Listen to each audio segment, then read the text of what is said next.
अस्सलाम वालेकुम dear students, कैसे हैं? उम्मीद है खुश होंगे। तो फैक्टराइजेशन का चैप्टर टेक्स्ट बुक का 5 चैप्टर नंबर 5 उसका प्रॉब्लम नंबर 2। तो इसमें हम इसके फैक्टर्स करेंगे। तो फैक्टर्स के लिए जो पहले तरीक़ेकार के मुताबिक ये है कि हम इन्हें कॉमन देखेंगे। तो सबसे पहले हम देखेंगे इसमें टर्म्स कितनी हैं। यहाँ से लेकर यहाँ तक एक टर्म है और यहाँ से लेकर यहाँ तक है तो दूसरी टर्म है।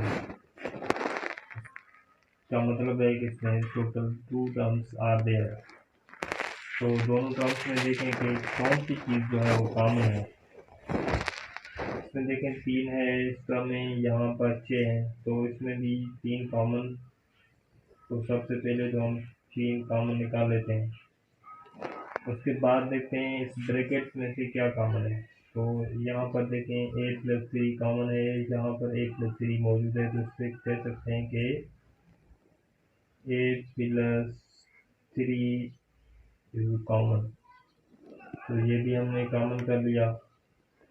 तो उसके अलावा x-2 यहाँ पर है, x-2 यहाँ पर भी है, तो इसी तरह x-2 भी कॉमन है। अच्छा, ये जो है कॉमन है। तो इसके बाद जो चीज़ें बच रही हैं वो देखिए कौन सी हैं। a+3, क्योंकि यहाँ पर स्क्वायर था, a+3 एक यहाँ गया तो a+3 एक यहाँ पे। अच्छा, x-2 एक ही दफ़ा मौजूद था तो यहाँ पर आ गया। तो 6 में से 3 कॉमन गया तो बाकी बचेंगे 2। a+3 इधर कॉमन में चला गया तो यहाँ पर बचेगा x-2।